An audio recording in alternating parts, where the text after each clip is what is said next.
आप देख रहे हैं भूतिया विला। दोस्तों, अगर आप चैनल पर नए हैं तो चैनल को सब्सक्राइब जरूर कर लें और साथ ही वीडियो को लाइक करके नीचे कमेंट बॉक्स में अपनी राय जरूर दें ताकि हम आपके लिए ऐसी ही भूतिया घटना और ला सके। तो चलिए बढ़ते हैं आज की कहानी की ओर। दोस्तों, आज के समय पुलिस वालों के द्वारा ट्रक ड्राइवरों से लूटमार, जबरदस्ती पैसे मांगना, उन्हें परेशान करना या फिर अपने पद का गलत इस्तेमाल करके उन्हें डराना, धमकाना एक आम बात हो गई है, जिस वजह से बेचारे गरीब ट्रक ड्राइवर ऐसे भ्रष्ट पुलिस वाले से बचने के चक्कर में बड़ी ही दुर्घटना की चपेट में आ जाते हैं। और ऐसी ही एक घटना आज मैं आपके साथ शेयर करने जा रहा हूं। तो शुरू करते हैं आज की कहानी। मेरा नाम है कैलाश और मैं एक रात माल की डिलीवरी करने अपने ट्रक से गुजरात से मुंबई के लिए निकला था। मगर देर रात चेक पोस्ट 7 पर रात के तकरीबन 2 बजे जब हमारे ट्रक को रोका गया तो मैं थोड़ा हैरत में था, क्योंकि एक अजीब घटना के बाद चेक पोस्ट 7 को तो बंद हुए कई साल बीत चुके थे। खैर, वहां के पुलिस कर्मचारियों के द्वारा ट्रक रोकने का इशारा देखकर मैंने ट्रक को साइड में लगा लिया। मगर ट्रक रोकते ही मेरी नजर वहां पर मौजूद पुलिस कर्मचारियों पर गई, जिनके चेहरे नीचे की तरफ झुके हुए थे। तभी उनमें से एक पुलिस वाला हमारी तरफ आया और ट्रक के बोनट पर डंडा बजाते हुए परमिट दिखाने का इशारा किया। मैंने तुरंत ही परमिट निकाला और ट्रक की खिड़की से हाथ बढ़ाते हुए उस पुलिसकर्मी को परमिट दिखाते ही पूछा, साहब जी, ये चेक पोस्ट तो काफी साल पहले उस हादसे के बाद हमेशा हमेशा के लिए बंद कर दिया गया था, तो फिर यह फिर से वापस क्यों खोल दिया गया? इस पर परमिट चेक कर रहा वो पुलिसकर्मी मेरी बातों का कोई जवाब ना देते हुए बोला, ट्रक में क्या है? इस पर मैंने जवाब देते हुए कहा, सर आप देख लीजिए, परमिट पर मेंशन तो है, मोमबत्ती लॉर्ड है ट्रक में। इस पर वह पुलिसकर्मी थोड़े रूखे अंदाज में बोला, चल नीचे उतर, दिखा क्या है ट्रक में? तभी मैं ट्रक से उतरते हुए बोला, क्या सर आप भी खामखा मेरे ऊपर शक कर रहे हो? ट्रक में कुछ भी ऐसा वैसा नहीं है। मगर हैरानी की बात तो यह थी कि अभी भी उस पुलिसकर्मी का सर नीचे की तरफ ही था। वैसे तो मुझे ट्रक पर कंपनी की लगाई हुई सील खोलने की बिल्कुल भी अनुमति नहीं थी, मगर मेरे पास कोई दूसरा चारा भी नहीं था। खैर, मैंने ट्रक की सील खोलते हुए उस पुलिसकर्मी से कहा, आप खुद ही देख लो सर। मगर वह पुलिसकर्मी ट्रक में देखने की बजाय अभी भी नीचे की तरफ ही देखे जा रहा था।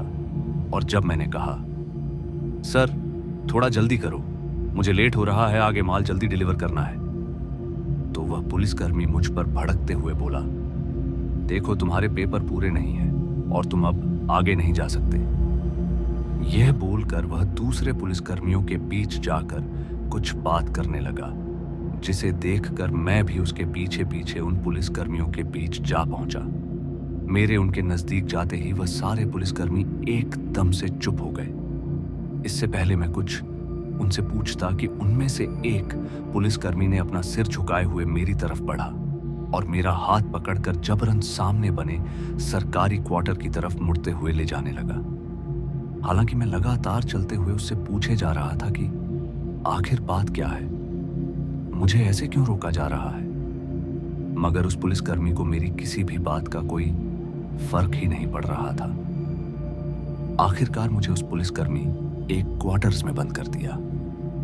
अभी मुझे उस पुलिसकर्मी ने बंद किया ही था कि मुझे किसी के चीखने चिल्लाने की आवाज सुनाई दी। जब मैंने आवाज को ध्यान से सुना तो पाया कि वो आवाज किसी और की नहीं बल्कि मेरे खलासी श्यामलाल की थी, जो अब भी ट्रक में ही था। मगर वह चीख क्यों रहा था, यह बात मुझे परेशान कर रही थी। इसलिए मैं उसे आवाज देते हुए पूछने लगा, अरे क्या हुआ श्याम, तू ठीक तो है ना? मगर श्याम मेरी बातों का कोई जवाब ही नहीं दे रहा था। और कुछ ही देर में मेरे खलासी श्याम की चीखने चिल्लाने की आवाज भी आना बंद हो गई, जिससे मेरी चिंता और भी ज्यादा बढ़ गई। साथ ही मेरे मन में अजीब सा डर बैठ गया। कुछ देर बाद उस क्वार्ट्स का दरवाजा खुला और 2 पुलिसकर्मी सर झुकाए अंदर दाखिल हुए। मैंने उन्हें देखते ही चीखते हुए पूछा, तुम लोगों ने क्या किया मेरे खलासी के साथ?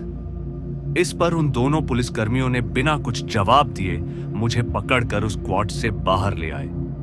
जब मैं बाहर आया तो मुझे सामने एक आदमी नजर आया जिसे देखने से ऐसा लग रहा था कि वह कोई बड़ा पुलिस अधिकारी है, क्योंकि बाकी के पुलिसकर्मी उसकी बात ध्यान से सुन रहे थे।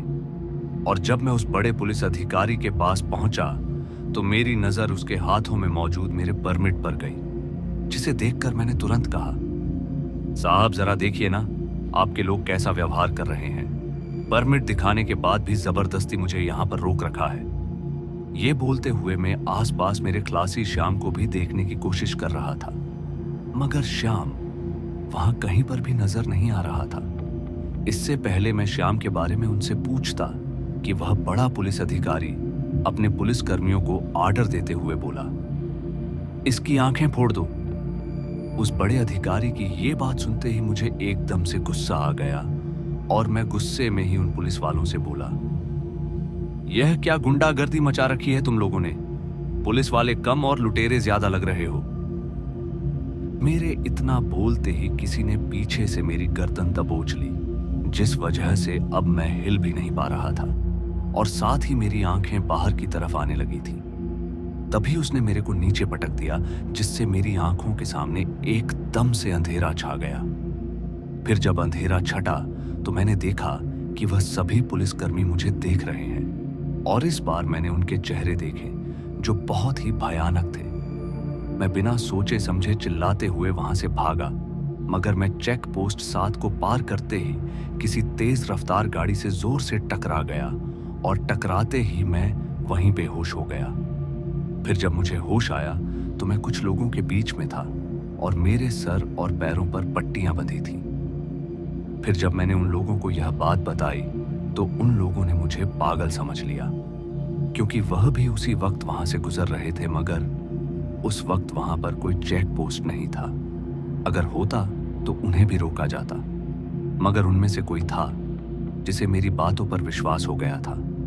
फिर उसने बताया कि बहुत पहले जब उस रास्ते पर कुछ ज्यादा ही गैर कानूनी कारोबार बढ़ गया तो वहां पर कानून व्यवस्था बढ़ाते हुए चेक पोस्ट 7 को बनाया गया, मगर उस चेक पोस्ट का बड़ा अधिकारी तो उन असामाजिक तत्वों से भी कुछ ज्यादा ही तेज था, या फिर यूं कहे कि भ्रष्ट था, क्योंकि वहां से जो भी गाड़ी गुजरती या फिर कोई इंसान भी तो वह उन्हें बहुत मारता, जिससे वहां के लोगों में डर के साथ साथ आक्रोश भी बढ़ चुका था।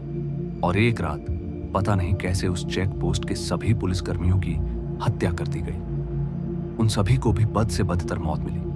कहते हैं कि उनकी ये दुर्दशा वहां के कुछ गुंडों ने की थी।